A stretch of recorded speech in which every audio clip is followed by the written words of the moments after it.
برطانیہ نے ہندوستان پر غاصبانہ سکہ جمایا، اسلام کو مٹا کر عیسائیت کی تبلیغ شروع کی، ظلم و ستم کے پہاڑ توڑے گئے، کئی لاکھ مسلمانوں کو شہید کر دیا گیا، جن کے گھروں میں ہاتھی جھونکتے تھے پھوٹا کٹورا لے کر در در کی بھیک مانگنے پر مجبور ہو گئے۔ بسم اللہ الرحمن الرحیم، الحمدللہ وکفا والسلام علی عبادہ الذین اصطفیٰ، اما بعد۔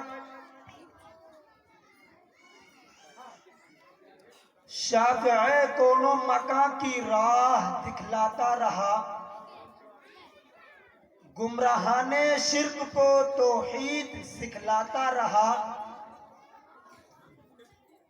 پرچم اسلام ابر درخشاں کے روپ میں بت قدوں کی چار دیواری پر لہراتا رہا، اس گلی میں عصر حاضر کا فقیر بے مثال سنت خیر الورا کے زمزمے گاتا رہا۔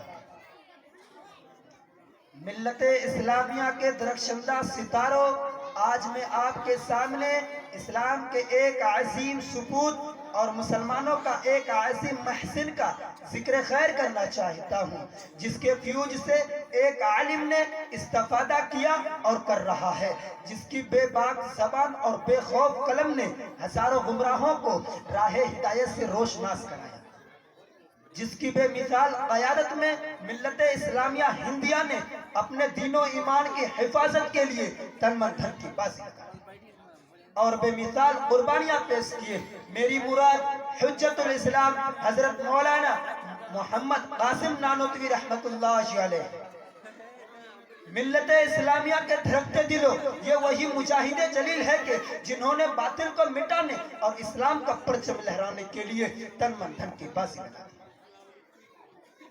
حکومت برطانیہ نے ہندوستان پر غاصبانہ سکہ جمایا، اسلام کو مٹا کر عیسائیت کی تبلیغ شروع کی، ظلم و ستم کے پہاڑ توڑے گئے، کئی لاکھ مسلمانوں کو شہید کر دیا گیا، جن کے گھروں میں ہاتھی جھونکتے تھے پھوٹا کٹورا لے کر در در کی بھیک مانگنے پر مجبور ہو گئے۔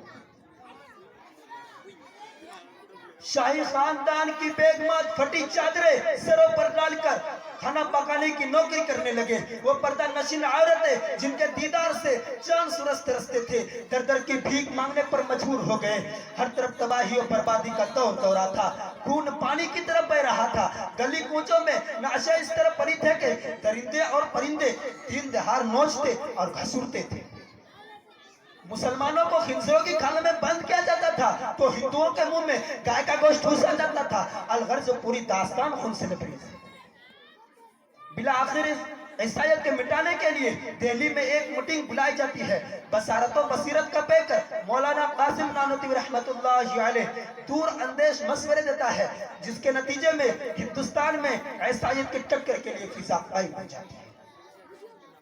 دوستو، اس عظیم ہستی نے عیسائیت کو مٹانے کے لیے کیا کچھ نہیں کیا۔ شاملی کا میدان ہے، حق و باطل کی جنگ جاری ہے، آپ میدان جنگ کے ایک کونے میں جا کر بیٹھ جاتے ہیں۔ حکومت برطانیہ کا ایک پٹھو موقع پا کر آپ کے پاس آتا ہے اور کہتا ہے، قاسم تم نے بہت سر ابھارا ہے، میری چمکتی ہوئی تلوار اب تمہاری خبر ہے۔ بے ساختہ مردی مجاہد کی زبان سے یہ الفاظ نکلتا ہے، یار کیا بک رہا ہے، اپنے پیچھے کی تو خبر لے، پورا انگریز جو ہی سر گھماتا ہے۔ قاسم نانوتوی کی تلوار بجلی کی طرح چمکتی ہے اور اس کو زمین پر ترپا دیتی ہے۔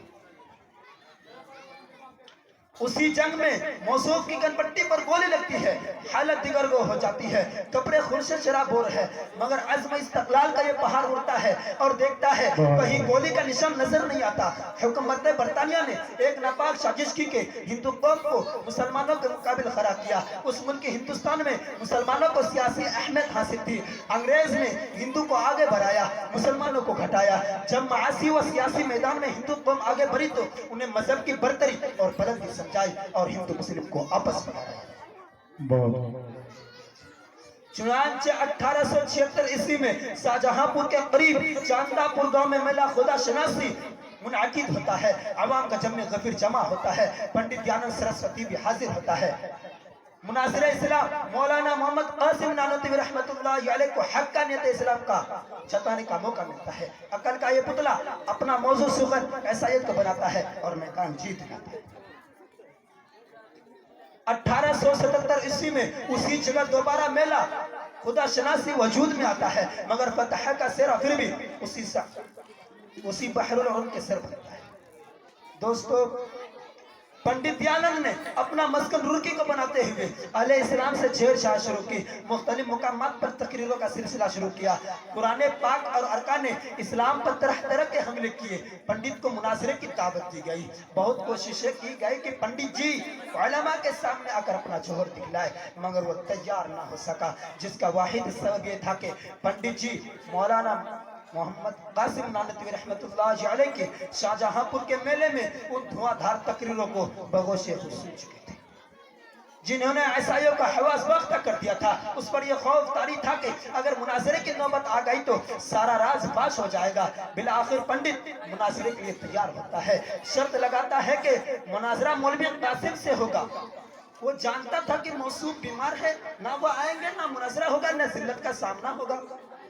موصوف کو جب اس کی اطلاع ملتی ہے تو کمزوری کے باوجود تیار ہوتے ہیں اور پیادہ پارور کے روانہ ہوتے ہیں۔ سرزمین رور کی زبان حال سے چیخ اٹھتی ہے، کس شیر کی آمد ہے کہ رن کانپ رہا ہے، کس شیر کی آمد ہے کہ رن کانپ رہا ہے، رن ایک طرف چر کے کوہن کانپ رہا ہے۔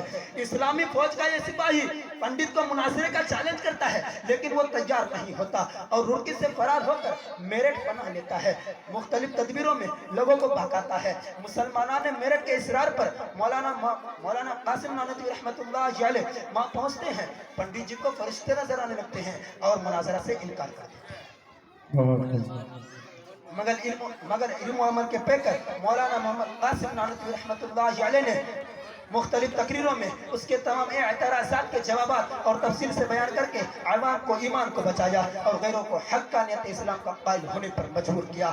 خلاصہ یہ ہے کہ جب بھی کہیں کسی شکل میں اسلام اور مسلمانوں کو دشمنان اسلام سے کوئی خطرہ درپیش ہوا، مولانا قاسم نانوتوی رحمت اللہ علیہ نے اپنے خداداس صلاحیتوں سے اس کا قلعہ کما کیا اور ہمیشہ باطل کو روپوش ہونے پر مجبور کیا۔ اللہ تعالی حضرت کو پوری امت کی جانب سے جزائے خیر عطا۔ آمین وما علینا الا البلاغ۔